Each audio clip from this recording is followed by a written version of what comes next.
Opening in 1913, Michigan Central Station stood in the heart of southwest Detroit, where it welcomed more than 4,000 daily passengers coming into the city.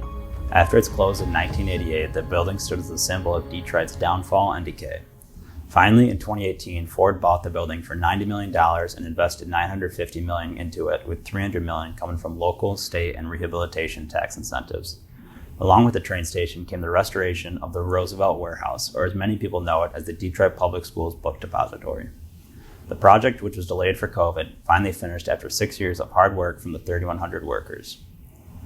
With a live concert on June 6th of 15,000 attendees that featured performances by many of Detroit's famous music artists, the newly renovated station was reopened with guests getting open access to the ground floor starting June 16th, where they can admire the work that was done and the limestone that was sourced from its original quarry in Indiana, after Ford reopened it.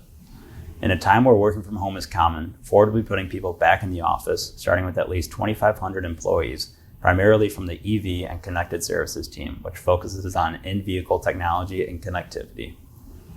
Not only is Ford going to be the main tenant in the building, but the building is scheduled to have 2/3 of the main tower full of tenants.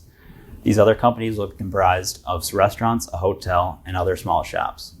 Bill Ford said he wanted to create an ecosystem, and that is essentially what he's doing, with the surrounding areas of southwest Detroit expected to see an economic shift. Not only have the 3,100 workers that Ford hired to help build the building helped restaurants and businesses, but the surrounding houses have seen a big increase in value.